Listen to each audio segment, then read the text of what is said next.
To the Bhardwaj academy. और आज जो है हम इस फिजिक्स के लेक्चर में क्या देखेंगे। हमने जो चैप्टर स्टार्ट किया है यूनिट 4 है magnetic effect, magnetic field, magnetic force. तो बहुत बड़ा टॉपिक होता है, बहुत बड़ा चैप्टर है।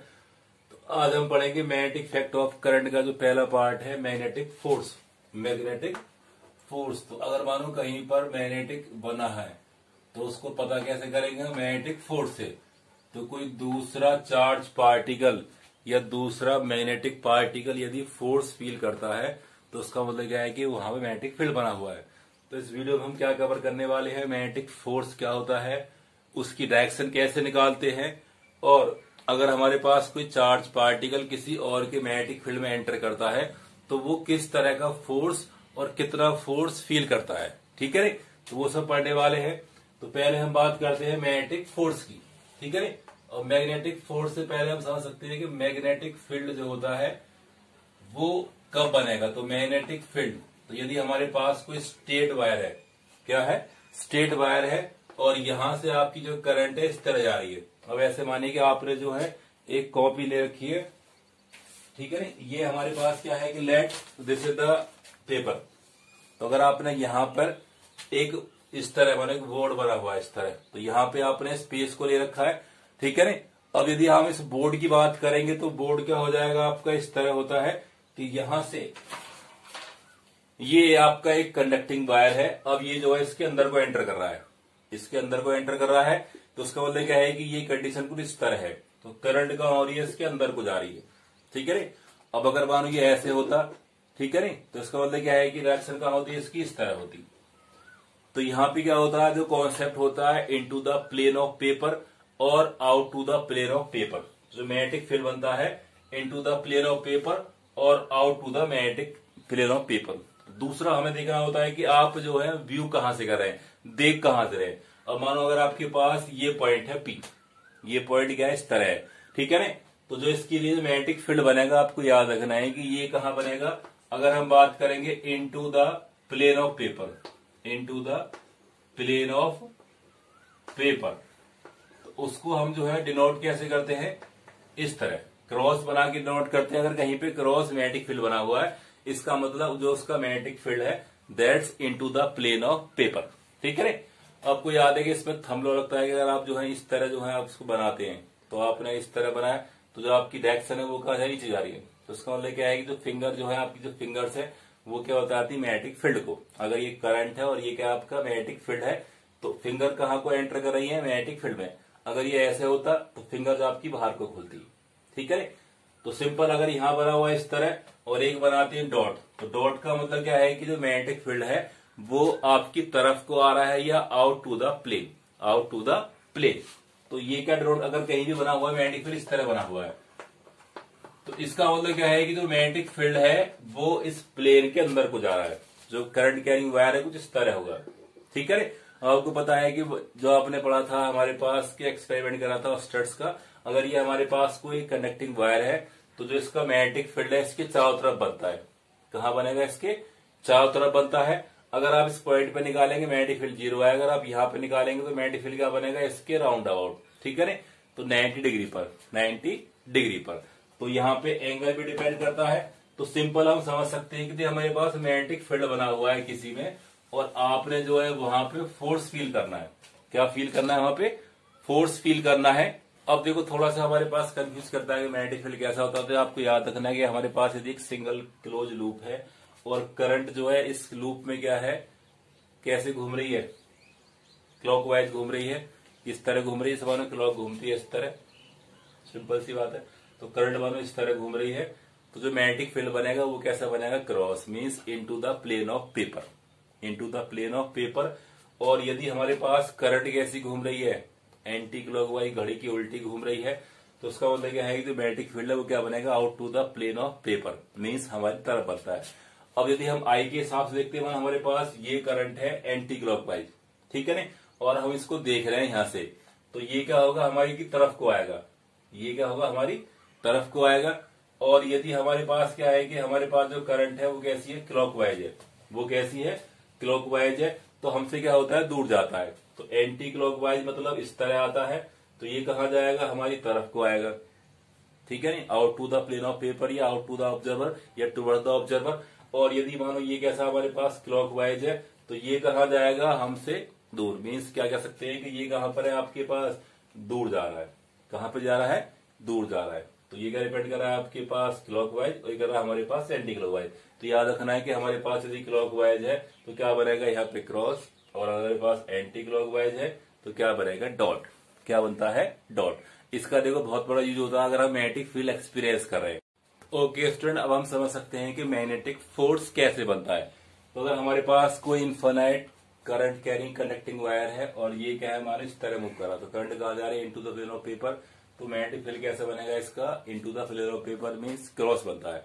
अब अगर आपने जो है यहाँ पे किसी चार्ज पार्टिकल को हैविंग मास, क्योंकि चार्ज विदाउट मास एग्जिस्ट नहीं कर सकता, तो ऐसी कंडीशन में क्या है कि आपने अगर चार्ज पार्टिकल को यहाँ पे रख दिया, ठीक है ना, और इसको मूव करा दिया, तो हमारे पास 2 या 3 या इससे ज्यादा कंडीशंस आती है कि मानो मैग्नेटिक फोर्स बनेगा या नहीं बनेगा, ठीक है। तो जो इसका मेन फॉर्मूला है कि अगर हमारे पास जो मैग्नेटिक फोर्स है वो किस पे डिपेंड करता है, तो मैग्नेटिक फोर्स डिपेंड करता है मोड ऑफ द मैग्नीट्यूड, मतलब mode of the charge, charge कितना बड़ा है, ठीक है ना। दूसरा जो हमारे पास है वो फोर्स किस पे डिपेंड करता है, उसकी वेलोसिटी पर। तो हम क्या कह सकते हैं, v। क्या कह सकते हैं, v। और तीसरा जो हमारे पास सबसे स्पेशल कंडीशन है, that's depend upon the sine of angle between them. तो मीन्स वो एंगल जो दोनों के बीच में लगा होता है, ठीक है ना। तो हम कह सकते हैं कि जो एफ एम है बराबर क्या हो जाएगा, के क्यू वी। और देखो तीसरी बात क्या थी कि एफ प्रोपोर्शनल क्या होता है, मैग्नेटिक फील्ड। यहाँ पे बी का डिनोट करता है मैग्नेटिक फील्ड को। तो यहाँ पे क्या आता है, के q we B sine theta. अब देखो इस केस में के कितना होता है, 1 होता है। तो एफ एम क्या हो जाएगा, q we B sine theta. F M का जो स्केलर फॉर्म जो आता है मैग्नेटिक फोर्स का जो मेन फॉर्मूला है, that's Q we B sine theta, Q we B sine theta, ठीक है ना। अब यदि हम इसको वेक्टर फॉर्म में कहते हैं तो जो हमारा वेक्टर फॉर्म में एफ एम कितना हो जाएगा, एफ एम हो जाएगा, क्यू एक स्केलर क्वांटिटी है, तो V cross B, V cross B. अब देखो ये जो फॉर्मूला है बहुत ज्यादा कुछ इंडिकेट कर रहा है। अब हमारे पास एंगल जो है वो कहां पर है, चार्ज पार्टिकल की वेलोसिटी पर, चार्ज पार्टिकल की वेलोसिटी पर। और मैग्नेटिक फील्ड, अगर चार्ज पार्टिकल मैग्नेटिक फील्ड की डायरेक्शन में है, मीन्स दोनों के जो बीच का एंगल है वो 0 है, मीन्स पैरेलल है या क्या एंटी पैरेलल है, या एंगल क्या है, 0 है। तो उस कंडीशन में charge particle will not experience any magnetic force. Means अगर एंगल कितना है, 0 है। अगर एंगल कितना आता है इस केस में, 0 आता है, ठीक है। तो अगर हम कह रहे हैं कि यहाँ पे कुछ केस हो सकते हैं, तो हमारा जो पहला केस क्या लिख रहा है कि जो हमारे पास मेन फॉर्मूला वो कितना है, एफ इक्वल टू, तो F M equal to Q और वी क्रॉस बी, ठीक है। तो इसका मतलब क्या है कि चार्ज पार्टिकल फोर्स फील कब करेगा, तो पहली कंडीशन क्या है, if Q is moving, Q is moving with velocity, with some velocity. और कहा मूव कर रहा है, अदर देन, तो अदर देन पैरेलल और एंटी पैरेलल। तो या तो वो पैरेलल और एंटी पैरेलल ही मूव कर रहा है तो कोई मैग्नेटिक फील्ड एक्सपीरियंस नहीं होता है, तो मैग्नेटिक फोर्स इस पार्टिकल पे नहीं लगता है, ठीक है ना। दूसरा, यदि हमारे पास V और V के बीच का जो एंगल है, ठीक है ना, अगर वो 90 है, इसका मतलब क्या है, सेकंड क्या है कि मानो इफ चार्ज पार्टिकल जो है मूव कर रहा है मैग्नेटिक फील्ड के परपेंडिकुलर, कहा मूव कर रहा है, परपेंडिकुलर, तो एफ एम कितना आएगा उस कंडीशन में, मैक्सिमम। तो उस केस में थीटा कितना हो जाएगा, 90। तो एफ एम की वैल्यू कितनी आ जाएगी, क्यू वी बी, और ये वैल्यू क्या आएगी, मैक्सिमम। ये वैल्यू क्या डिपेंड करेगी, मैक्सिमम फोर्स को। और जो हमारे पास पहला कंडीशन क्या थी कि charge particle should move, should move. तो पहली जो है सबसे स्पेशल कंडीशन क्या है, ये थर्ड कंडीशन है।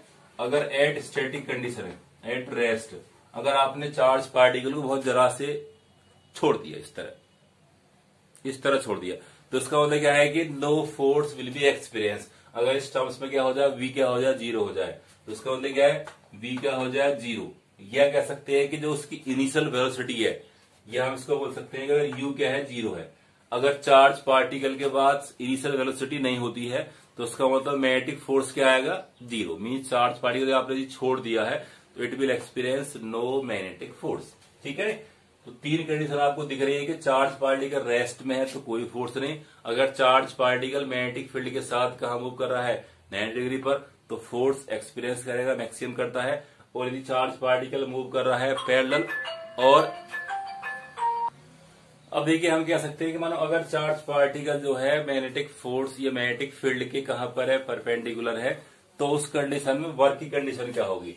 तो हमें पता है कि यदि मानो फोर्स जो है कब होता है, जब कॉस थीटा कितना हो, 0 हो। लेकिन यहाँ पे कितना है, कॉस कितना है, 90 है, तो वर्क क्या हो जाएगा, 0। यदि चार्ज पार्टिकल फोर्स फील कर रहा है, मैग्नेटिक फोर्स फील कर रहा है, तो उस पे जो है जो वर्क होगा 0 होता है। इसका मतलब क्या है कि जो मैग्नेटिक फील्ड है या मैग्नेटिक फोर्स है वो चार्ज पार्टिकल की वेलोसिटी को तो चेंज कर सकता है, बट जो उसका मैग्नीट्यूड है वो क्या रहेगा, रिमेन्स कांस्टेंट। तो it can not change the magnitude of the velocity, but it can change only direction, it can change only direction.